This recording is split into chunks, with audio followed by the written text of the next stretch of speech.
So yun, good morning po mga kalingap. Another day, another vlog dito sa ating habangan dito sa Manila. Ito muna ang vlog natin guys. At kung ano pa ang kulang dito dahil hindi pa rin naman natin matulugan. Tingnan natin. Marami pa itong kunting pakembot. Aray ko.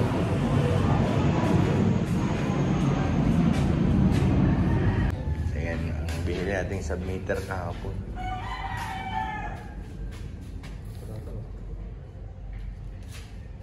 Para may sarili siyang submitter dito sa taas. Hindi siya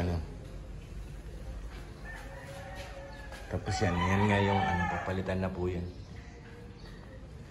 Yung mga kinakapitan ng ilaw. Yan, nabubulok na nga yung mga insan. Sobrang nabubulok na. Ano tayo?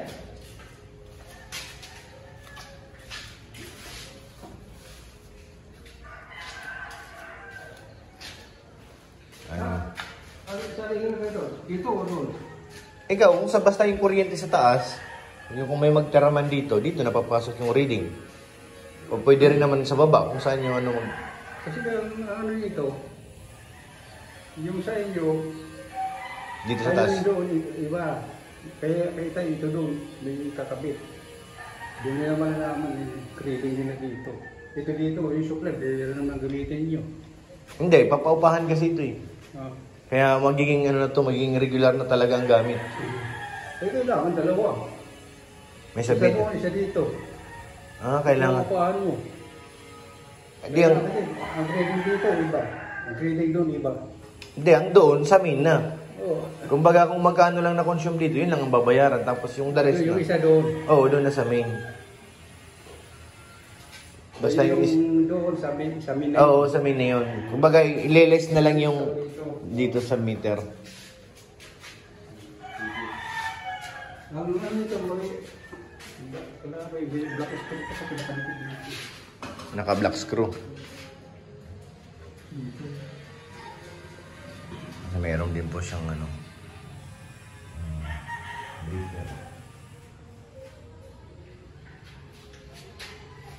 paparintahan din natin ito. Kaysa naman to tumingga lang. Madalang din naman kaming lumuwas dito. At saka para na rin sa mga bata Sek. Kasi mag-aaral na po yung aming dalawang estudyante sa college. Kailangan namin ng subsidy.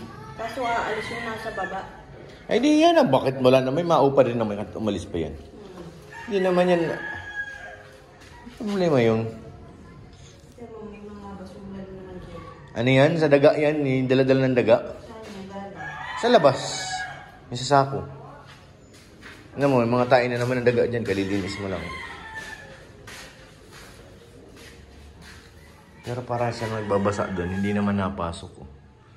Nagmumuis. Nagmumuis yung gilid. Ang ito, mayroon tayo diyang downspout pababa. Dalawa. Gilid.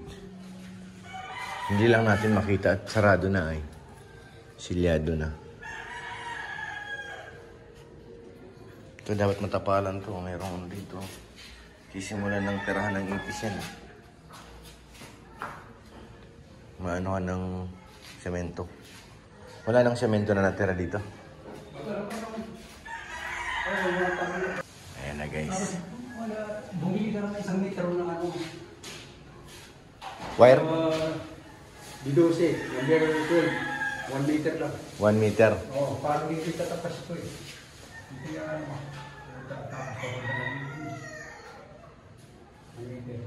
Yung size ng tox. Anong size ng natin, ng tornilyo dito? Ganito lang ata. Ito lang. Ito tayo, takip na ito. Yung para dito. Ang problema lang, ito lang. 3 peraso. Didikit lang ang ulan. Iba pa rin, ang kukunin ko yung pwede yun, yung battery. Meron ako doon Para sa pagbarina. Sigmaya, di pa rin tapos. Mabili pa tayo. Alis muna tayo? Oo. Kailangan Tatsayin ko na lang yung... Tubo na mayayakap. Oo. Sige. Yun na po. Mabili tayo. Ito yung ano na guys, pangharang doon sa daga. Para hindi na sila nakakakit dito. Ayun o, may mga ulok na naman. Galing eh. Pag nilagyan po yan doon, lalo na yung pinaka-main, wala na pong daga dyan, basta nakasara. Pero ang ano natin is dalawang ano, estimated na ano, gagamitin para wala na talagang ulo. Maraming pang matitira dito, oh. Bigay mo kay Kapitana. Screen. Tatay, hindi na nga. Ay, di si tatay, tanong mo. Tara na. Para pambili natin. Anong nagagawin ng tatay ngayon? Kabit nga yun. Halika na, ano ko lang. Number 12, 1 meter. Tux. Ano yun? Talim yun ng barena. Ano bang size nito? Ang maliit lang. Ano ko na po yung kakasya dito. Para walang ano, may submeter dito sa taas. Para okay kayo. Yung termos pa namin yan dati oh. Antik na yan. Malaki ng value nito guys. Termos. Dala-dala pa namin yan pag nagcha-charity nung araw. Way back pandemic. Tara. Hindi ako lang yung mundo. Alam mo, ilalagay yan. Magagamit yan ang uupa. Itong mga plato kaya din natin pinamigay.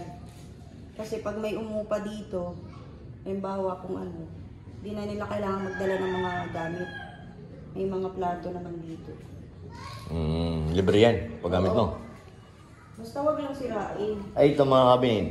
Ayan, pagka may ano, kasi may nagsabi sa comment na ibigay na rin. Hindi ko ibibigay yan kasi pagka wala silang lalagyan na damit, halimbawa bago mag-asawa, pwede nilang magamit yan. Eh, paano kung lumang mag-asawa? Hindi pa rin niya magamit. Ngalan, pag ako to, itatapos ko na to. Ituwalya pa. Ngayon naman yan. Yan na lang, tuwalya, balik, kasi magagamit pa yun. Tsaka kulambo. Tara na, bilhin na tayo. Tara na, may... So yan guys, nilalagyan na po ng ano, ng screen yung ating pinto para hindi na umakit yung daga. Nagawang bahay ng daga eh.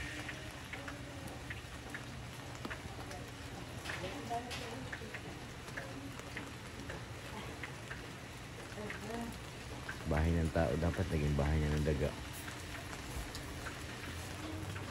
So yan guys, yung submeter natin nakabit na ni tatay. Maikot na po yan, magkakaroon na ng sariling billing dito sa taas. Sakaling meron na dito. Nga lang, ano na dito, sila nang bahala sa papag.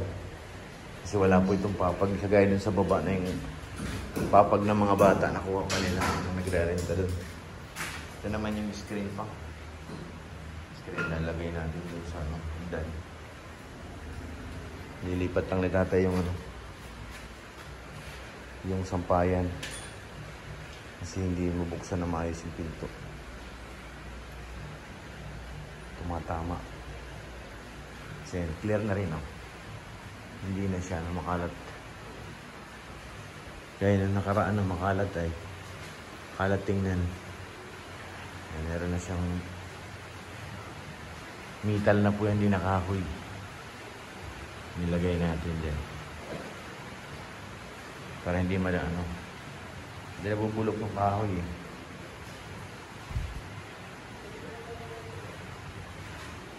Lipat na yung tatay yung ating sampayan para madali na mag-akit baba.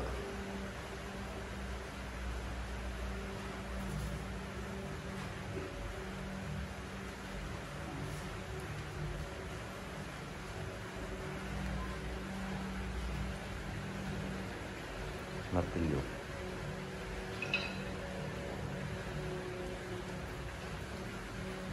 Mas okay na siya.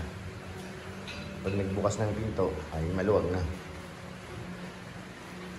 Ay, nako, maulan po dito sa Maynila nila. Maulan ang Maynila nila. Kataasan ng mga kapitbahay namin. No? Matataas ng bahay. Meron pa doon mataas.